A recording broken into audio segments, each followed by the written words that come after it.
Bonjour frères et sœurs, c'est votre aide serviteur le frère Constant. Voilà, comme d'habitude, je fais des vidéos comme ça pour édifier, alléluia, les frères et Christ dans la foi. Alors en ce jour, le Seigneur m'a mis à cœur de partager un sujet avec vous. Alors ce sujet, je le dis dans le livre de Marc 2, versets 15 à 17. Je lis la parole de Dieu. Voici ce qu'il dit le Seigneur. Je lis la parole du Seigneur. La Bible dit ceci. Comme Jésus était à table dans la maison de Lévi, beaucoup de publicains et de gens de mauvaise vie se mirent aussi à table avec lui et avec ses disciples, car ils étaient nombreux et l'avaient suivi. Les scribes et les pharisiens le voyant manger avec les publicains et les gens de mauvaise vie, dit à ses disciples, pourquoi mange-t-il et boit-il avec les publicains et les gens de mauvaise vie? Ce que Jésus ayant entendu, il a dit, ce ne sont pas ceux qui se portent bien qui ont besoin de médecins, mais les malades. Je ne suis pas venu appeler les justes, mais des pécheurs. Alléluia, alléluia, alléluia. Un jour, le Seigneur va entrer dans la maison d'un disciple appelé du nom de Lévi. Et voici qu'il y avait une foule qui le suivait en ce temps, parce que notre Seigneur Jésus-Christ, il partait de lieu en lieu, de village en village, faisait du bien aux gens. Alléluia, il ressuscitait les morts, il délivrait tous ceux qui étaient sous l'empire du diable. Et voici que dans cette maison, et il y a des publicains et des gens de mauvaise vie qui le suivaient dans la foule. Parce que dans la foule, il y a toutes sortes de personnes. Alors, et voici que ça sera l'heure du repas. Et Jésus, notre maître, va se mettre à manger avec les publicains et les gens de mauvaise vie. Quand on parle des gens de mauvaise vie, on parle de tous ceux qui sont dans le péché. On parle de tous ceux qui font des choses qui ne sont pas bonnes sur cette terre. C'est-à-dire ceux qui sont dans la prostitution, ceux qui sont dans l'homosexualité, ceux qui sont dans la débauche, ceux qui sont dans tout ce qui est mauvais. Alors la Bible nous dit clairement dans le livre de Marc 2, à partir du verset 12 à 15, que notre Seigneur mangeait et buvait avec des gens de mauvaise vie. Alors, qu'est-ce qui va se passer?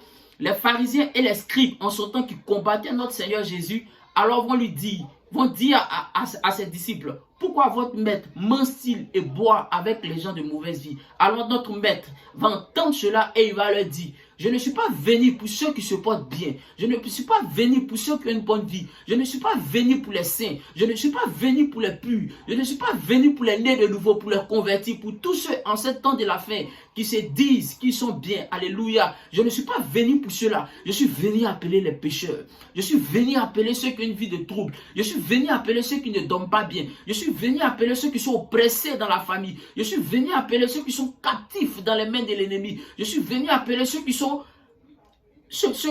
pris par les chaînes de la cigarette, par les chaînes de l'alcool, par les chaînes de la drogue, par les chaînes de la prostitution. C'est pour ces personnes-là que je suis venu. Alléluia. Si tu m'entends, sache que le Seigneur te dit par ma voix en ce jour qu'il est venu pour toi. Toi aussi, tu peux lui donner ta vie et hériter du royaume céleste et hériter des choses de la vie éternelle. Alors le Seigneur te dit, je ne suis pas venu appeler les bien portants, mais je suis venu appeler ceux qui sont malades, ceux qui souffrent, ceux qui sont oppressés, ceux qui ont des difficultés. Alléluia, dans ce temps dernier. Le message est pour toi, frère. Écoute cette parole. Le Seigneur, dans le livre de Actes 10, à partir du verset 38, voyez ce qu'il dit la parole. Notre Seigneur, il partait de lieu en lieu, de village en village, guérissant tous ceux qui étaient sous l'empire du diable, tous ceux qui étaient sur l'empire. Quand on parle de l'empire, on parle de tous ceux qui étaient captifs, tous ceux qui étaient en prison. Alléluia. Le diable, il maintient actuellement, même où je vous parle, des personnes dans son empire. Le diable, c'est un empereur. Il y a l'empire de la drogue, il y a l'empire de la prostitution, il y a l'empire de l'impudicité, il y a l'empire de la fumée, il y a l'empire de la cigarette. Alors ces personnes-là, c'est pour eux que notre Seigneur Jésus-Christ est venu. Il est venu les délivrer, il est venu les sauver, il est venu les enlever des griffes du diable. Alléluia. J'ai expérimenté ce Jésus-là tout puissant. Ce Jésus-là, il a la capacité de te prendre de zéro et t'envoyer en haut. Il a la capacité de changer ta vie. Alléluia. Une vie agréable, une vie de lumière, une vie de l'esprit. Alléluia. Sache que à ce temps les derniers, la grâce est disponible pour tout le monde. Notre Seigneur Jésus-Christ veut te sauver. Il veut te ressusciter. Il veut faire de toi son enfant. Il veut faire de toi une personne née de nouveau, une personne convertie. Si tu m'entends, sache que le message t'est destiné. Ce n'est pas pour les bien portants que Jésus-Christ est venu, mais pour les malades. Pour les malades sur tous les points. Tant bien même que tu viens à l'église, mais tu peux être malade. Tu peux être malade. Il y a un péché que tu fais qui te fatigue. Tant même que tu te promènes dans la ville, mais tu peux être malade. Tous ceux qui ne sont pas bien portants. Alors tous ceux qui ne sont pas bien portants, c'est ceux qui n'ont pas l'esprit de la vérité. L'esprit qui crie Abba Père. L'esprit qui rend témoignage de toi que tu es enfant de Dieu. Alléluia.